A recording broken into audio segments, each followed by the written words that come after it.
Hi everyone and welcome back. Today's guest is Siu Lim. She is one of the most productive people that I think I've met, and she's persuaded me to up my game, to be honest. She is a full-time mother, influencer, nutritionist, Pilates coach, and somewhere in the middle of all of that, she's found the time to write and release a book as well. And the book's really inspirational. It's 8 chapters, each from a various point in her life and the life lesson that it's taught her, which I think is a really cool concept that she's decided to share with the world. And today as well, she talks about mental health, which I think is a really important conversation, especially coming from someone that's ticking all of the boxes that everyone would recommend as a quick fix, like eating right and keeping fit. Just goes to show that it can happen to anyone. And she gives some advice to anyone going through it as well. So I really hope you enjoy the episode, and I just wanted to say thank you all so much for the support. I love the feedback that everyone's giving me after each episode, and I feel like I'm improving with it and taking it all on board, so thank you. If I could just ask one favor, if you could drop a like and a follow or a subscribe on whichever platform you're on, it would mean the world to me, and thank you so much. I hope you enjoy the episode and can't wait to hear what you think. So, Siu, you've just released your book, which is 8 chapters, each of them teaching you a valuable lesson in life that shaped who you are now. Would you mind taking us from the beginning and where it started? That's going to be a very long story, Tom. Let's see. I'm Sue. I am a Chinese American Muslim. I moved to Malaysia about 20 years ago, and I wanted to say it all started from my parents, who are actually raised in Cambodia. They were in the Pol Pot War. I don't know if you've ever heard of the Pol Pot War. I do with the Khmer Rouge, but I think quite a lot of the listeners might not. So maybe a couple of minutes on that would be good. Well, there was Khmer Rouge. There was a Pol Pot. He got nominated. I think he became a prime minister, and then he took the whole. In a nutshell, he took the whole country as hostage. Being my parents were enslaved for about 7 years, and they were, in this refugee camp. They were just basically held hostage, enslaved, and starved for 7 years. And they were saved by the Red Cross. The Red Cross took them to America, and that's where I was born. Yeah. That's basically about it. What my parents went through is another story. I'll skip that. That actually is in the book. I was born and raised in America, raised in San Francisco. As a child, I was always I always felt like an outcast. I went to university, then I converted to a Muslim, met my husband in the States, and then we migrated here, which my parents thought was kind of crazy. But just because they were from Southeast Asia, and they're like, why are you going back to Southeast Asia when we were trying to escape Southeast Asia? And about 20 years ago, we moved here, and then it started from there. Everything started from there. So yes, my book, 8 chapters in my life, each chapter having a story on everything from motherhood, divorce, love, and life lessons of religion and stuff. And I took every single chapter as I was pretending I was talking to my kids, basically, just because my kids, I guess, being a busy mom, being a busy single mom, you don't really have much time. You don't stop to think about sitting there and reflecting with them about, the past, I guess. Sometimes I miss it. But yeah, so in a nutshell, that's about it. Bye. So that's your beginnings, and I can understand why, if your parents fought so hard to escape the horrendous things that were happening in Cambodia about that time. And for anyone who's listening who doesn't know about the Khmer Rouge and Pol Pot, I would recommend that you go and look that up, because I tripped to Cambodia recently and I was oblivious to this until I got there, and I couldn't believe that this had happened in my parents' lifetime, and a third of the population ended up losing their lives during that regime. So it's great that your parents escaped, and I can understand why they'd think you're mad for heading back this way. I mean, till this day, I look up to my parents for what they went through in their 20s. They were in their 20s when they went through that horrific event. And, I think about what I did in my 20s, and I was like, okay, like, I feel kind of dumb right now. Cause like when I was in my 20s, I was out, in university, partying, drinking, whatever. And then they're just like, yeah, we were trying to fight for our lives around your age, and I'm like, yeah, whatever. But now growing up, being a mom, I'm like, ugh, my poor parents. I was so tough on them, But anyways, yeah. So that's what. Yeah. So the first lesson of your book, we won't spoil the whole lot for anyone who might be reading it in future, but talk me through the first chapter and the lesson that you took from that. I want to say that there's a lot of things that you learn in life, but there's a lot of things that, okay, no respect to my mom. I love her to bits, but there's a lot of things I wish she told me about living life. One of them being how hard it was to be a parent. My parents said it was hard, but only until I became a mom of four, I understood how effing hard it was. I mean, the whole multitasking, motherhood, trying, and on top of it, I was living the single mom life where I was trying to do it all. I do wish there was a few things, like in the first chapter talks about parenting, about my parents and how they raised me compared to how I raised my kids. And honestly, like it's just, we live in a different generation now. I raise my kids much differently from them. Yes, they're still tough on me, my kids. I want to say, sometimes I feel bullied by them, but they teach me a lot. My kids teach me a lot, most definitely. It's hard to say anything without spoiling the book. But yeah, that's all I would want to say as far as the entry part of it. I think one thing that resonated with me is because when I was growing up as well, my parents made no secret about how hard I made their lives. Yes. Especially in the teenage years. Yes. And I need to get better at remembering where my quotes come from. But I heard something the other day, and it was, be softer on your parents. Remember, it's their first time living this life as well. Yeah. And I think when you're growing up, you kind of just think your parents have been around forever, right? They should know everything. They should get it right. And I think you becoming a parent, by the sounds of things, has maybe given you a new perspective on that. Also, like, we forget that our parents were teenagers too.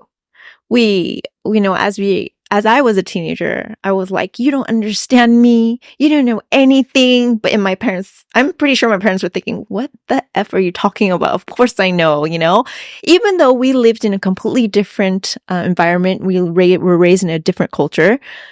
There was something that was aligning when, we understood each other somehow. But I want to say I grew up with very strict parents. Being in an Asian culture, you have very strict rules, especially living as a girl.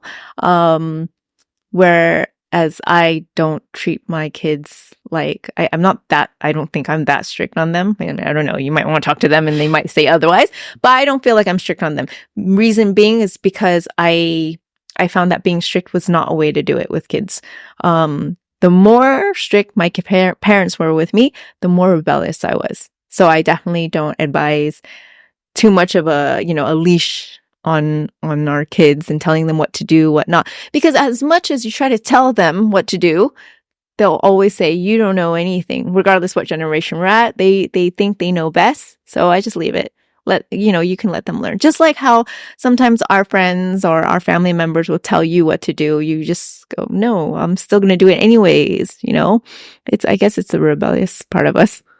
I think one thing from the little I do know about your kids and your lifestyle is that you lead by example, right? You are healthy, fit. They're both massive parts of your life. Yeah. You work extremely hard in business and on the social media side as well. How do you think your kids view you? Okay. This one is funny because some days they'll feel embarrassed about me and they'll be like, oh my God, my friends follow you online and I can't believe you're doing that. I can't believe you're making me do that online. They get really embarrassed when I ask them to be on my Instagram and they're just like, no, mom, my friends watch you. Gross. They cringe. But at the same time, I know they're proud of me because I put myself in that position and I'm like, okay, I see how they have a little bit of pride in me. Like, that's my mom, you know? I do that. When you have kids, you live for the kids. You do things for them that, like, only mothers and, can understand. Like, you know what? When I was doing social media, it wasn't for, to me, it wasn't for fame it was more like, I want to do it to make my kids laugh. I want to do it to have fun with them. Let's record this. At that time, it was Musically. I don't know if you remember Musically. That came before TikTok. So Musically got bought off I think they got bought off by TikTok. I'm not sure. But that was on before. So it was all about like dancing, singing. And I never really posted anything up, but I did with the kids.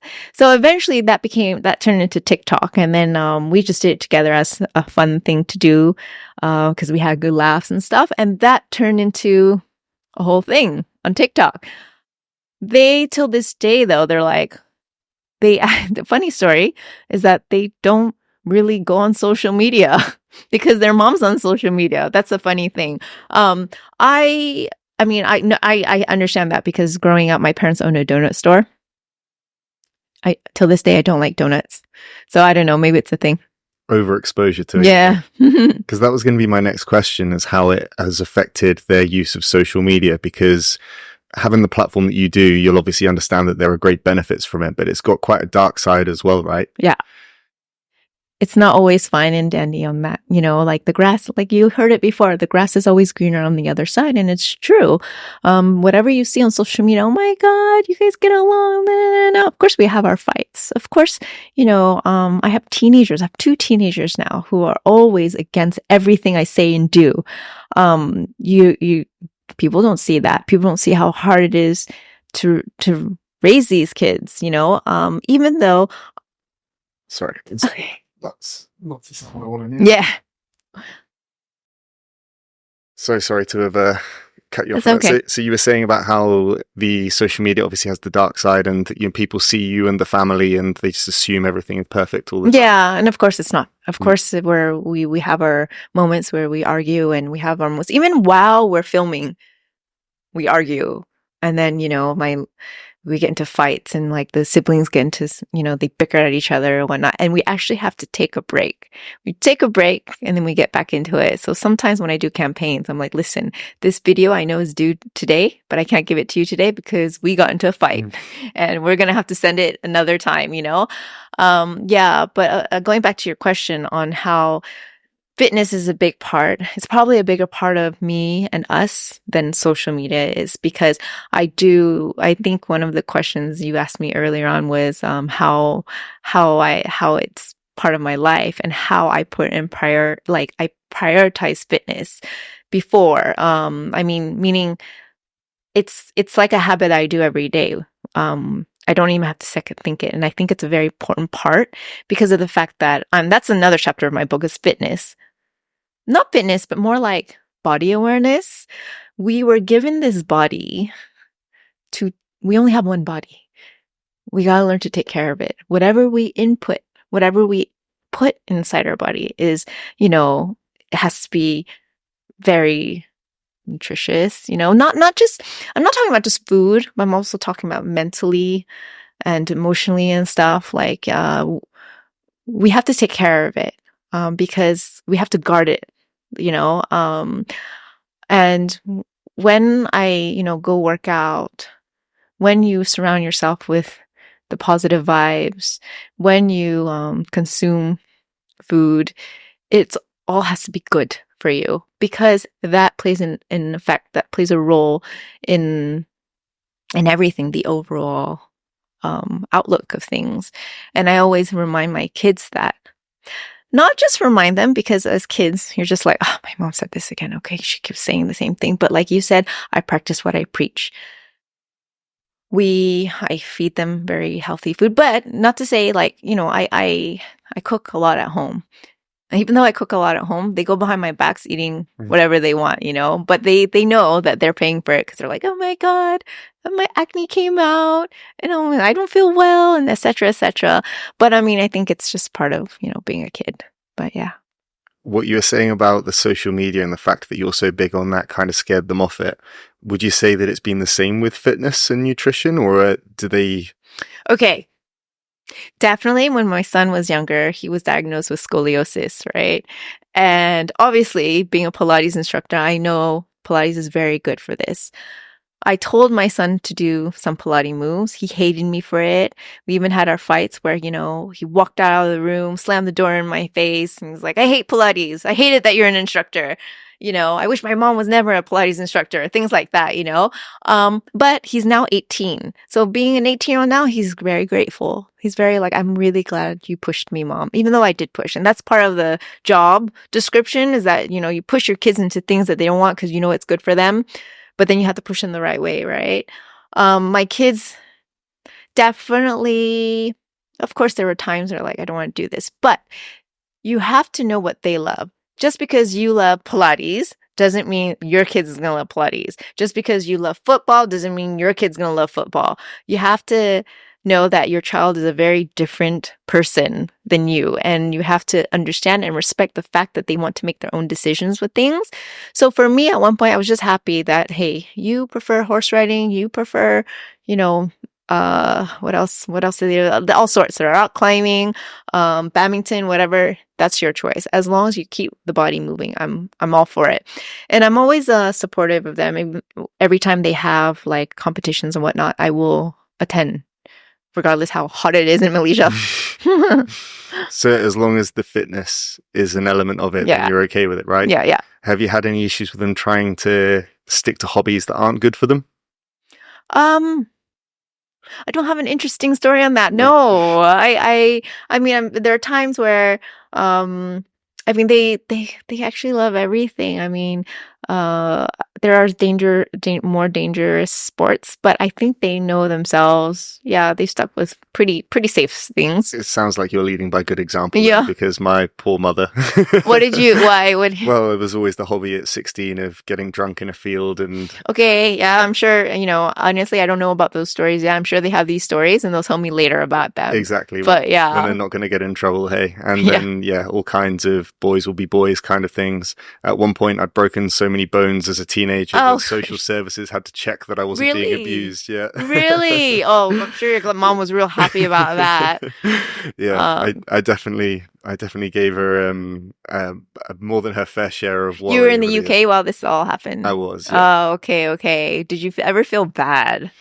I feel bad in hindsight, looking back at it and thinking, God, what I must have put my mother through. But even now, like I went traveling the world and we had this agreement that she didn't need to know until afterwards and that I was agree. Okay. So smart mom. Yeah. Never told her I was going skydiving until afterwards. Never told her about the bungee jump until afterwards and a lot of the other stupid activities that I came out of unscathed. What was one thing that she was like, I can't believe you did that. Don't want you to ever do it again? I made national news in New Zealand for jumping off of a steamship whilst it was going, and dying as a mother, dying. And when she read the news report that said the captain feared I'd gone under the propellers, and and so I ended up, there was a police manhunt for the man that had jumped off the ship, and I turned myself in. At the time I thought it was nothing that serious, but then then I was watching the news report on national television that evening. The newspaper headlines in New Zealand, they're a bit more casual with how they label things, and the headline of the newspaper was "Bloody Idiot Jumps from the Earnslaw." And you're like, that was me. I'm not gonna lie, I think I was 22 at the time, and I was so proud of myself for making that headline. But yeah, I had to do some community service to make up for that, and yeah, so you're like, it was well worth it. Oh, 100%. I've got that story for the rest of my life, and no one was hurt. Would I do it again? Would I recommend anyone else do it? No, but yeah. Oh wow, I can't believe that. So now you guys know. Yeah.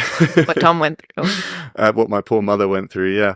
Okay. Yeah. And on the fitness and nutrition side, because it's not just hobbies for you, right? You also do this as a profession. Yes. So I'm a nutritionist, and I am a Pilates instructor. I'm a yoga instructor.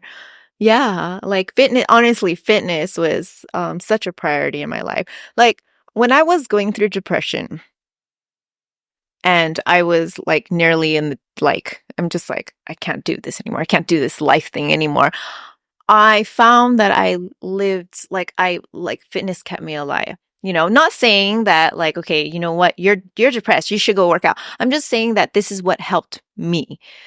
The endorphins every day kept me going every day, and it felt so good to take care of myself. It felt good to know what I was eating every day, and that helped me that helped me stay a very positive person, because I want to say, every time I go in there, it's like I was just uplifting myself. It was just me versus me, right? So every time I went in there, I reminded myself that it was for me. And I loved that feeling. So didn't become a nutritionist and a Pilates instructor because I want to help people. Of course, I want to help people lose weight, but my main thing was to help people get out of this very like I want to say, like, I mean, most people, I'll be honest, right? Most people are not living in a good place.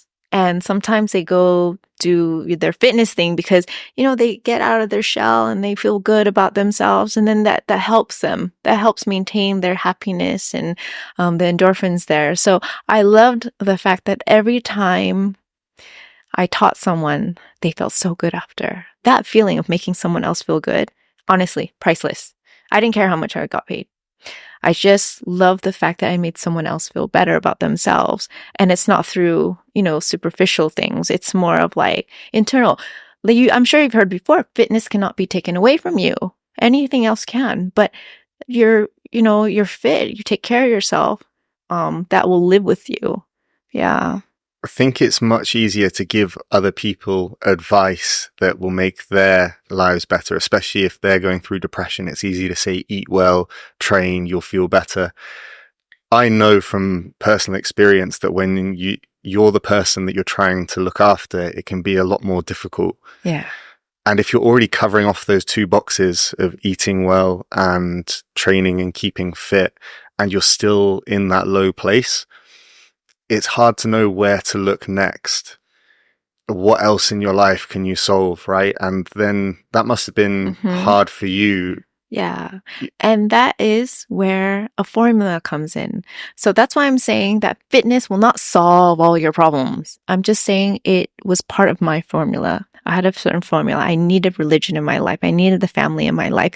I needed fitness in my life. And I needed whatever else the chapters were in my life, because that's what helped me get through. That's what, there was always a purpose. When we live through this life, there's always a certain purpose. If for anything we do, there needs to be a goal. There needs to be a purpose. And when I was, going through dark stages, you had to remind yourself why you need to get out of that dark place.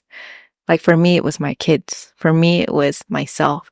At one point, myself wasn't enough. To be honest with you, I just was like, I wasn't good enough for me. I had to remember I had 4 kids. What was going to happen if I ever gave up?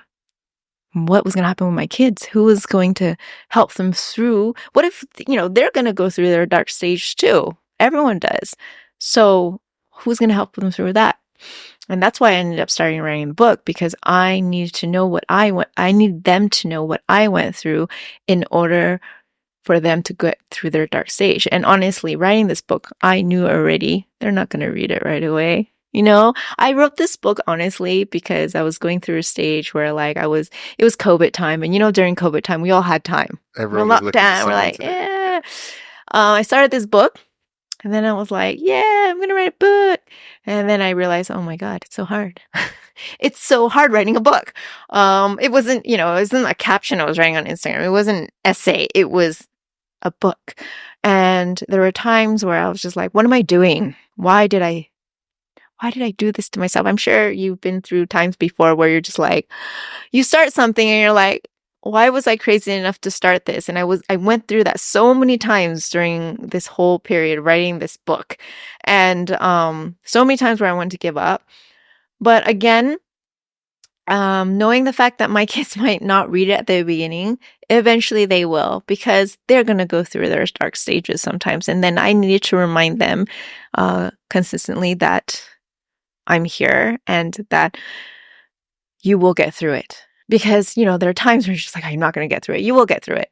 It's just someone needs to remind you. Because I always wish that I had that person too, to remind me, you'll be okay. Because at that time, my family was living in America and I was here by myself in Malaysia. I was going through a divorce, being a single mom, being abused, whatnot. And then I was like, oh my God, like, what do I do? Like, I just want it to be over.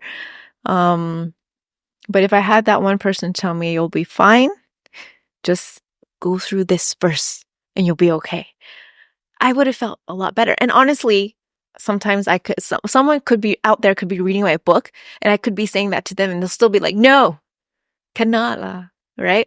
But then they'll realize after the big wave, the big storm, oh, okay, actually, you're right. It's over. Eventually, the storm stops and the rainbow comes in. Yeah. It can be so hard when you're walking through the tunnel with no light at the end of it in sight, and people will tell you that there is a light at the end of the tunnel and you've just got to keep going and you'll find it.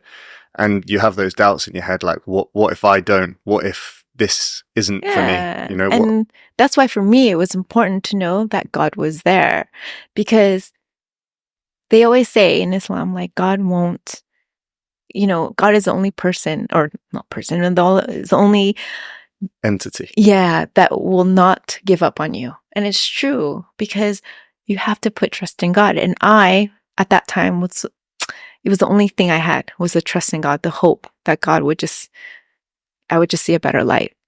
Because no human being, no family member, no friend, no husband, wife, whatever, could ever comfort you in the same way. Yeah, you just have to have trust. I think that things will be okay.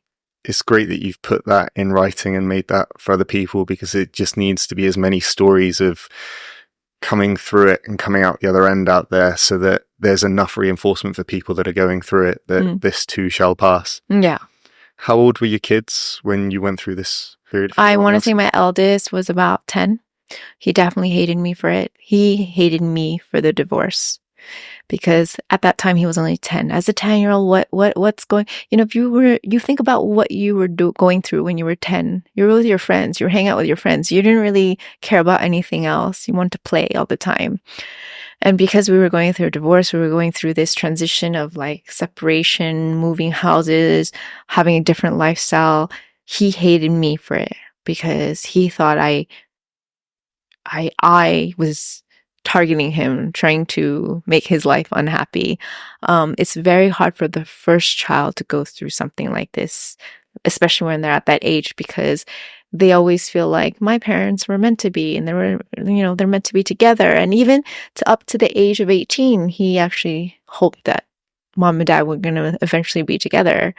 But it's also a lesson for children that life is not always a fairy tale, but we have to always look at the positive aspects of everything. My son learned that it wasn't the most horrible thing that the parents got a divorce. It was actually best for the family. But again, had to go through that. Yeah. I was the oldest of my two brothers when I went through the same thing. And I still remember the day that my parents sat us around the table and told us. And I, again, made it all about me. It was... and I don't blame you. Yeah. I don't blame, what my son felt. He was in his own world. And then for him to hear that his parents were going to separate was like the end. I can't imagine what you were going... How old are you? I think I was maybe a couple of years older than your son. I think I was 12 at the time. I remember my little brothers, we just sort of sat there in silence, and I took it upon myself to just cause a scene, make it. Did you see it coming? My parents always told me, because they went through a rough period for a long time, and they always told me that they'd made a promise that no matter how bad it got, they would see it through until the kids had left home. But to say I didn't see it coming probably wouldn't be true. Like, they'd been very unhappy for a long time, and it was right for both of them to move on. they've each now found completely the opposite people to each so other, funny. but that are perfectly right for them at this stage of life, right? Both of my parents are quite disagreeable, strong-willed people, and having two of them together, both doing their own business ventures, trying to raise three miscreant little shits. 3 boys on top of it. Oh, And not well-behaved boys either. It was too much. And now they've both got the most calm and lovely and caring spouses that complement them, right? And so I'm pretty sure that both of them are going to remain in their current relationships until, the very end. And I think it's right for them. But it's just hard as a kid at the time to not take it personally. yeah. I learned throughout the years that people talk about getting a divorce on the parent's side, but nobody from the child's side ever talks about it. And you don't realize, we know it's hard for the child, but we don't even know what the child in their mind is going through. I mean, sometimes some of them, like in my child's view, no, he felt unloved. He felt like you guys, he felt targeted, like I mentioned. You guys did it to me because you don't like me, you don't love me. That's why you're having you're getting a divorce. And people forget that, we need to talk to the child. So that was good that your parents sat you down, even though you did. It was a hard, it's one of those hard conversations that had to happen. But I don't know, did you get over it soon? To say you got over it. Okay, sorry. Unfair question. But did you realize sooner or later? Like, it was something that you ignored, or did you kind of go, okay, every now and again you came to revisit the conversation of how you felt? Did you ever go through that? It was a long process, and I think there was definitely support networks for me there, and it made my relationship difficult with both of my parents, and it also made both of their lives so much harder in their relationships with their children as well, because me and my brothers were little shit. So it meant that if we fell out with one parent, there was no united front there thinking we better behave. We knew that we could be as naughty as we wanted with one side, and then we could go bounce to the other parent and they'd be like, oh, come here. And I think that's one of the unhealthiest things for children, is when the parents stop being a united front. I don't think it's good for the children's discipline. Agreed. Because then they have two governing bodies that they can play against each other, right? And so I think that took me a long time to grow out of as well. My whole teenage years, I had that available, and I don't think it made me a well-behaved person because of it. I got extra leeway at school because they knew my parents were going through a divorce, so I was naughtier at school. So you got away with a lot. Yeah, a lot more than I should have. Right. And the problem with that is when you become an adult, the government isn't going to take the same view of it that the school and the parents do. Of course. So and it was the same for, my younger brother as well. You go through that and it's not good for you and your discipline. So it's taken most of my 20s and now into my 30s to sort of reinstill that discipline into myself, which goes missing when your parents go through something like that. Yeah, it's tough. I mean, like, if you think you're not, indestructible at one point, right? You're just like, yeah, whatever. So what made you realize then in your adult years that you couldn't get away with what you got away with? Probably the police not The 20-year-old incident. No, I think it's just something that comes with maturity, right? And having worldly experience and looking back on it. And when I say I made it about me as a kid, like, I don't think I ever thought it was actually about me, but it was just my self-centered view of the world that, okay, this has made me angry, this has made me upset, and now it's going to be everyone else's problem to deal with it. And when you become an adult, if you keep that mindset, you're going to push away all the people that love and care about you, and you're going to damage your relationships. And I look back on how I was with my friends, with my relationships from 18 to where I am now, and it has genuinely been a visible difference in a sliding scale of how good I am in relationships, or how good I am with friends, with other people, and managing my own emotions and remembering that other people are going through stuff too.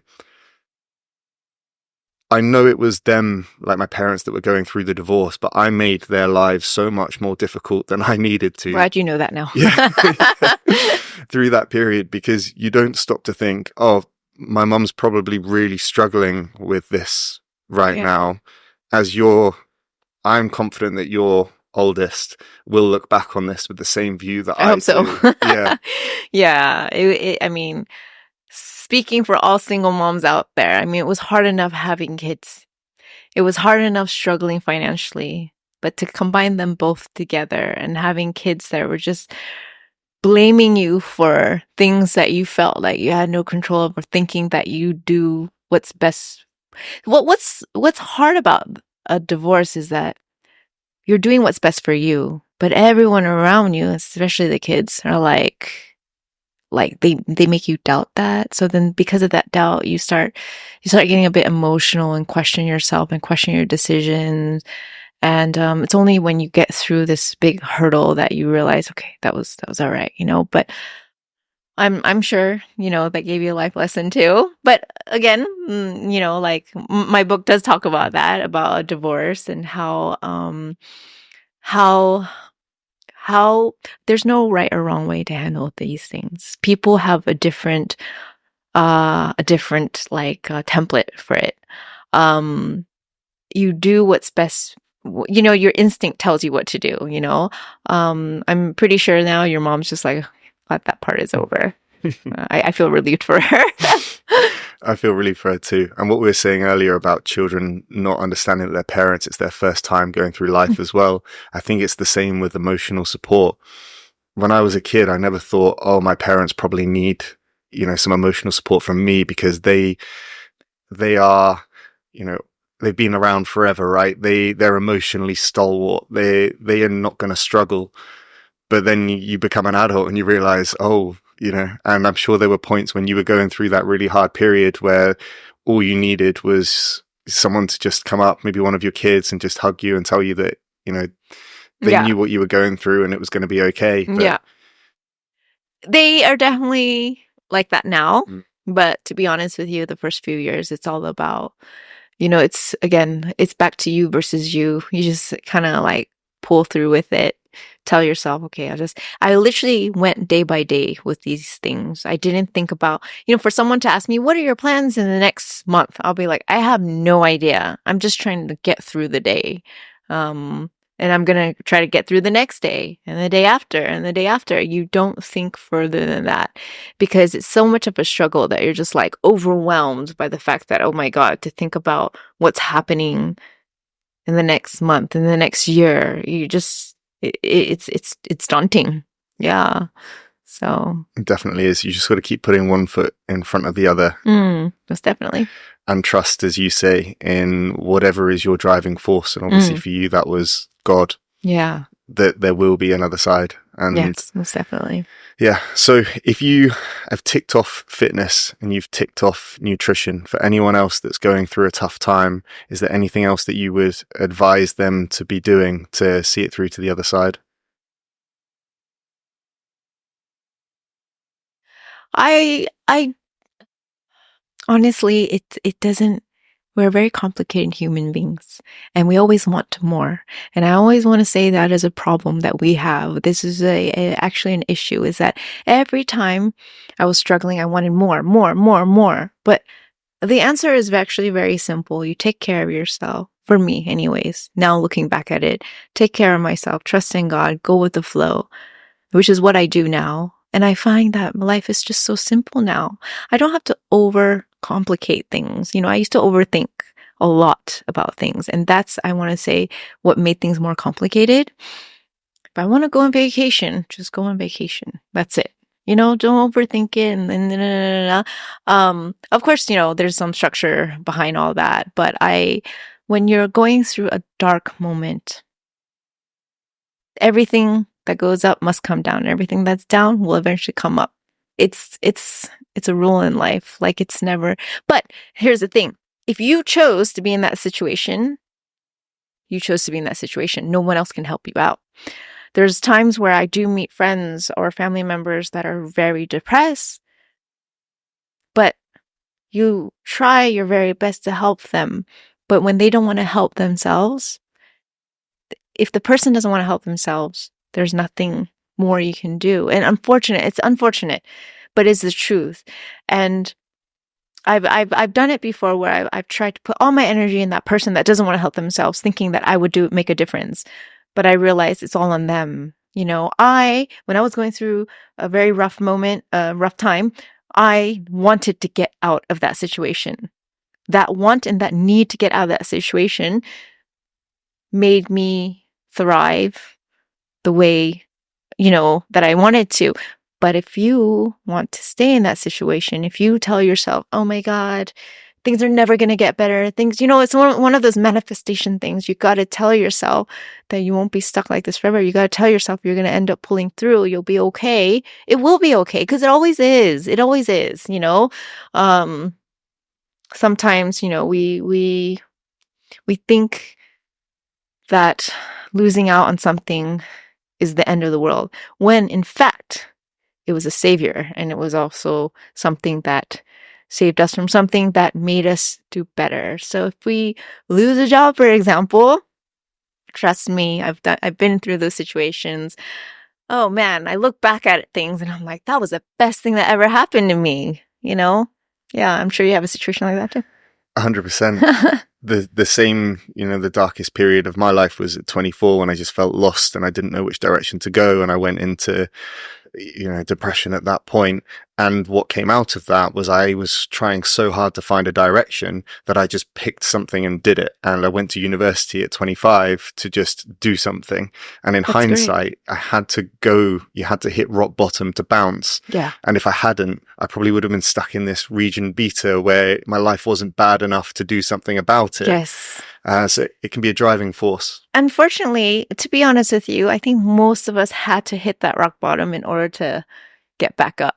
I don't think I've ever heard of a person that's like, yeah, I've always been up there. I don't think that's ever in my life I've ever heard that. If they do, they're probably selling something. Yeah, I'm just like, I get suspicious. Like either, you're just oblivious to life or, but I've never heard of a very successful person. I'm not talking about successful, like only financially. I'm talking about in a lot. I don't think they've never hit rock bottom. We have to go through those really dark, unfortunately, those really rough moments in order to be grateful for these amazing moments. Yeah. 100%. I think your kids are super lucky and they've got a head start in life with the fitness, the nutrition lifestyle that you're giving them, the financial lessons that I know you're teaching them as well. There are a lot of people out there who don't get that start in life, right? They have parents who don't understand nutrition, who don't care about fitness. Agreed. And then it can be so hard for them to teach themselves about it and teach themselves that it's important when for their whole adolescence they haven't been, right? Yeah. So if there are people listening who wouldn't know where to get started with fitness or finance, but they know they need to do it to improve their lives, where can they go to get started? For which part? I always feel like we always find inspiration in different ways. I found financial inspiration. Like I had to go through financially, so I grew up thinking save, work hard and save, buy a house, and then that's it. And I realized throughout life, it was a little bit more complex than that, especially with a lot of things going on in this world, which made things so hard, I felt like, especially, like I mentioned, a single mom. It wasn't just work hard and then save your money and then save for tuition, your college, save money for your kids to go to. Yeah, it wasn't that simple.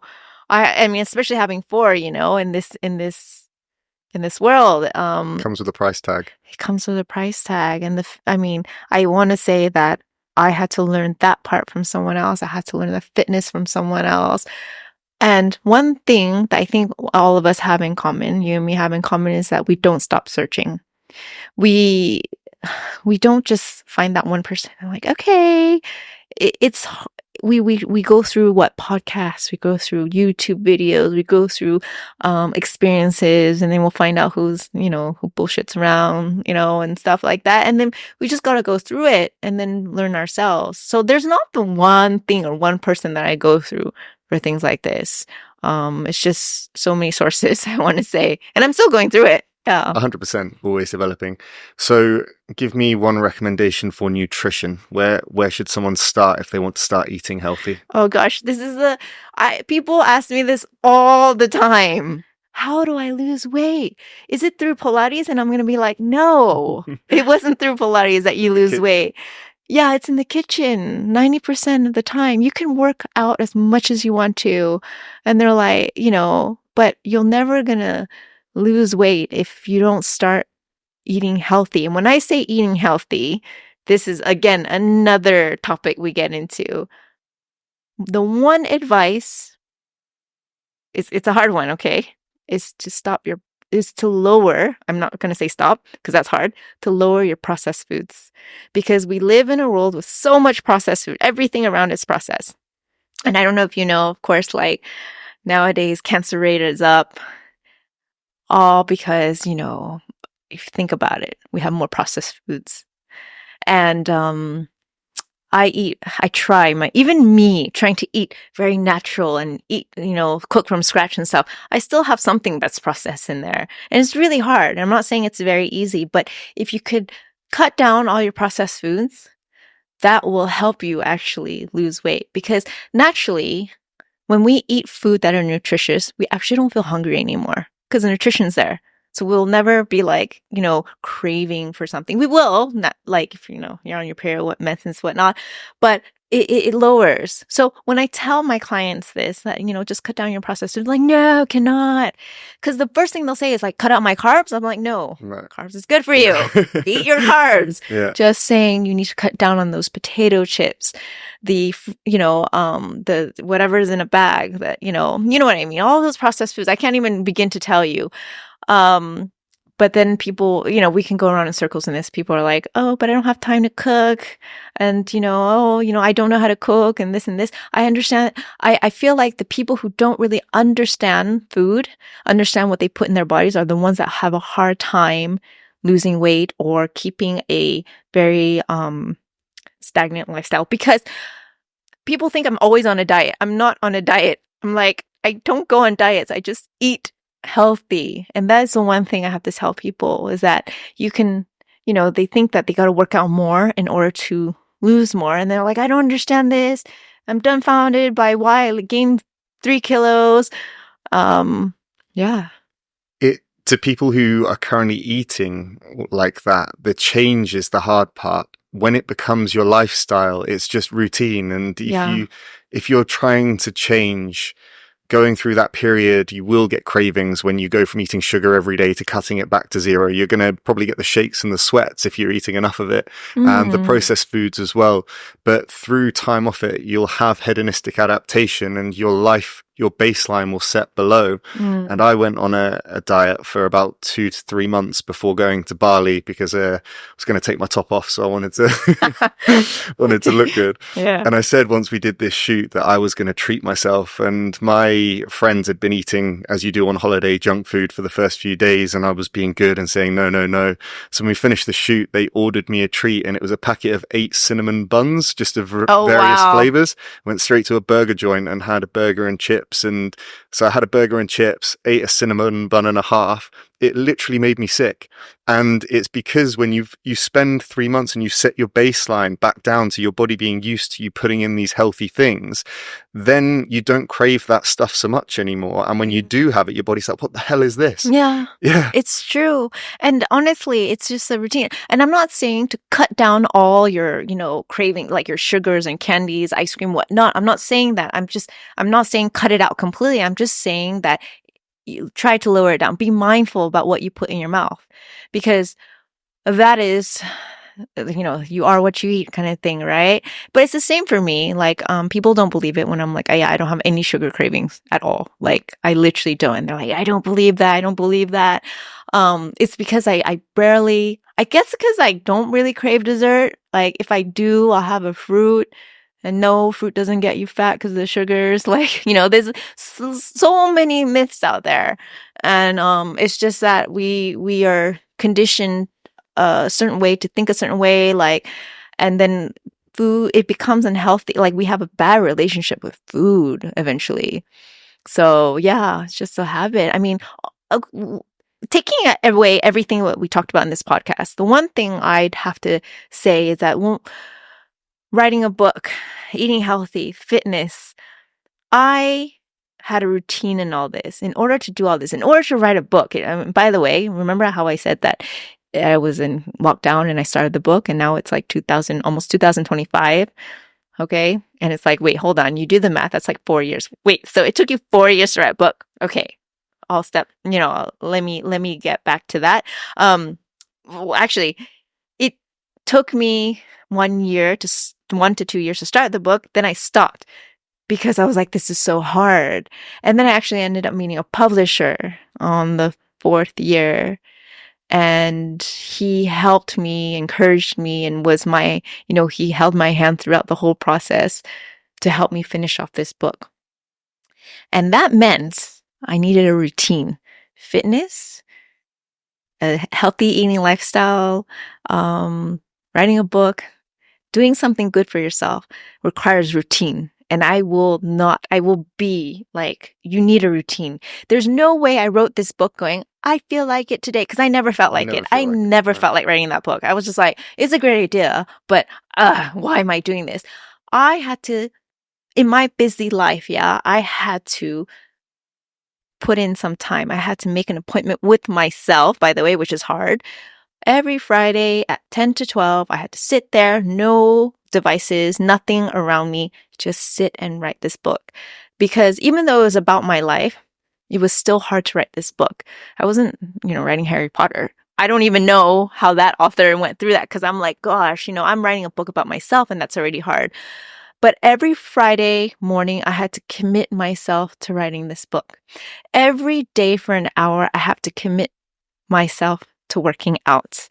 Every day I had to commit to sleeping early. You know what I mean? It was a routine. My life is actually boring, even though I have like a lot of stories, but it's actually boring because you need a routine in life in order to be successful in something, I want to say. I don't think that anybody got fit through luck or got healthy through luck. It's a lot of work. 100%. And the hardest part of it is just the friction in your head getting started with it. But when you do build it into that routine, and all of a sudden you are someone that trains 4 times a week, then when you stop training, that's when you're going to feel like shit. Yeah. So at first, you go to the gym, you're like, this sucks. Why am I doing terrible? Yeah. Like, you do this every day. That's crazy. But then you build that into your routine. Your body is so adaptable. It will change. That will become the new baseline, and you will only feel good when you're doing it, and you won't want to not do it. Yes, correct. So how do they get started with fitness then? Where can they? Oh man. This one's hard too. Again, it's all about you. You need to want it. Therefore, one thing that I find people doing is relying on their friend. They're like, okay, me and my friend, we're going to do it. And once a week, we're going to do it together. And then it's so easy for that friend to be like, I don't feel like it. Yeah, me too. I don't feel like it. And then they're all going to a cafe, or, their friend's like, I'm feeling sick today. I don't want to do it. Okay, yeah, fine. Since you're not going, I'm not going. This is all about you. You're the one that wants to get healthy. You're the one that wants to lose weight, etc., etc. So you're the one accountable for your own actions. Start with once a week. Start with not counting on anybody but yourself. You are responsible once a week. Do something. I don't know. I don't care. Pilates, yoga. Don't think of it as, I want to do this to lose weight, because that will be, people don't know losing weight is a very long journey. It's not something that happens overnight, and you better expect like months worth of work in order to lose weight. Look at it as, I need once a week to start taking care of my me time, start taking care of myself. And it is a drag. That's the truth. It's a drag. But like you said, once you get into that routine, twice a week, 3 times a week, 4 times a week, eventually you can't live without it. Yeah. The man who loves walking walks a lot further than the man who loves the destination. Yes, correct. And so if you've just got it in your head of, I want to lose. You're full of quotes, eh? If you've just got in your head, like, I just want to get fit for this holiday or whatever else, like, sure, you can do that. But then after that holiday, what's going to happen then? You're probably just going to get completely out of shape for 9 months until you start panicking about summer coming around the next month, right? It's that thing inside you. It's intrinsic versus extrinsic motivation. And if you've got a motivation inside you that says, I want to be a person that is fit and healthy, and you pride yourself on that, then that will keep you in that routine. And I get friends come to me all the time being like, okay, mate, I want to get in shape now. Like, how do I do it?